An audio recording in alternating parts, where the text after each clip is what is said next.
Indonesia yang berjudul Legenda Bukit Taguntulak dan Buluh Rindu. Dikisahkan di sebuah desa bagian utara Pulau Bangka tinggallah seorang janda yang bernama Bi'ro. Beliau mempunyai 2 orang anak, laki-laki dan perempuan, si cantik dan si tampan. Si cantik bernama Maras, sementara si tampan bernama Bui. Dari kecil, kedua anak ini sudah ditinggal mati ayah mereka, dan sebagai penyambung hidup, ibunya bekerja sebagai pencari kayu bakar. Ya, namanya juga tinggal di desa yang jauh dari tetangga sekitar. Kesunyian selalu menyapa kehidupan keluarga ini.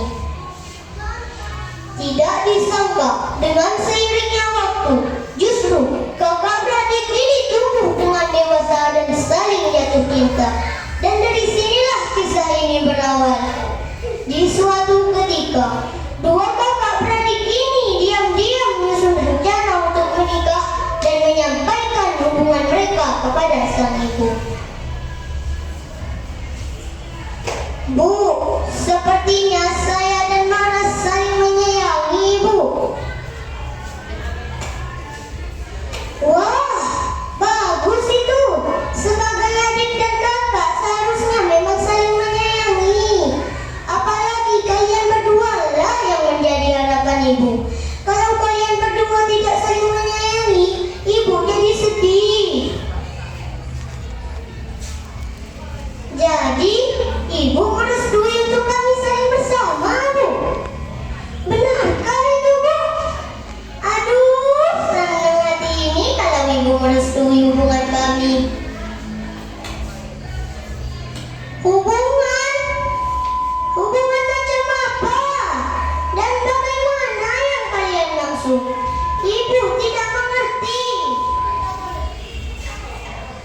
Bi'ro pun terkejut, namun ia masih ingin mendengar penjelasan Maras dan Bui. Walaupun sejujurnya ia takut ini kenyataannya, dan ia takut yang ia pikirkan akan benar-benar terjadi. Melihat akhir-akhir ini, kedua anaknya seperti 2 remaja yang sedang dimabuk asmara.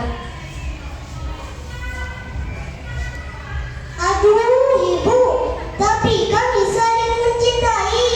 Bahkan kami berniat ingin menikah. Apa? Apakah ibu tidak salah dengar? Kalian berdua ingin menikah? Apa kata orang nanti? Kalau sampai terjadi dalam adat istiadat kita, 2 orang sekandung tidak boleh menikah. Ujian apa ini, Allah? Tapi Bu, kami saling jatuh cinta. Ibu tidak berhak melarang hubungan kami. Kalau ibu melarang, berarti ibu tidak menyayangi kami berdua.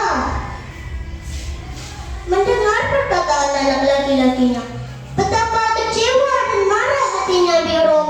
Ia merasa malu dengan apa yang dilakukan kedua putra-putrinya tersebut. Oleh karena itu, Bi'ro memutuskan untuk mengusir Maras dan Bui ke sebuah bukit. Ibu kecewa dengan kalian berdua. Jadi, tinggalkanlah ibu sekarang dan pergi dari rumah ini.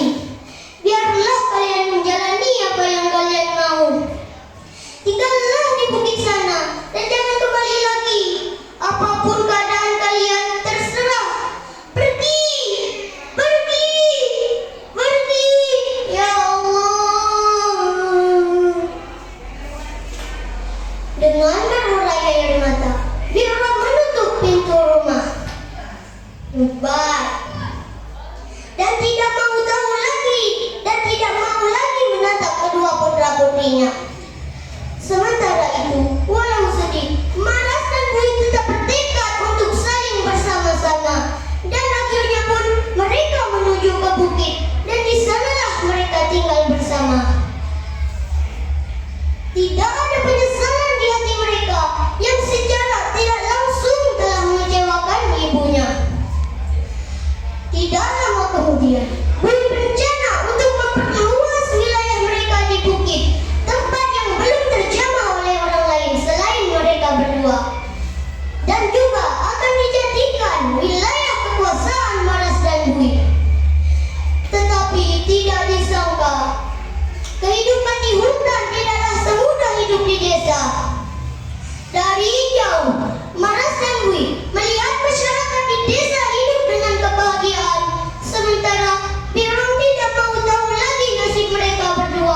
Jika ada orang yang bertanya, di mana kedua putra-putrinya? Ia hanya menatap ke sebuah bukit dengan tatapan penuh kecewa. Maras dan Buih merasa kecewa juga, apalagi saat ini mereka kelelahan dan memutuskan untuk beristirahat di bawah yang dipenuhi oleh pohon bambu.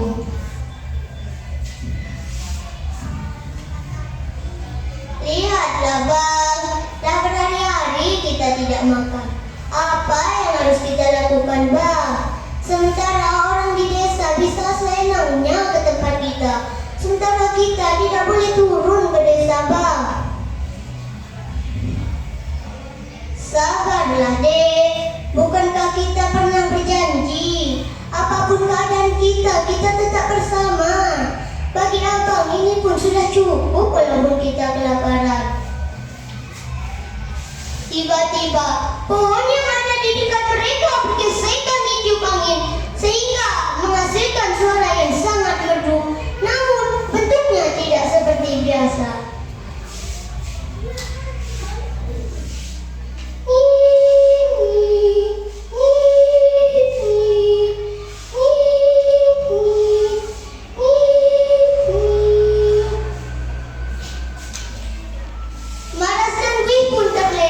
Hingga suatu saat mereka merasakan bahwa sumber mereka telah tercabut oleh rangka buayan pohon bambu. Sadarlah mereka bahwa hidup mereka tidak akan lama. Maras dan Buih masih menyimpan rasa kecewa atas kelakuan ibunya, dan akhirnya pun mereka mengucapkan sumpah.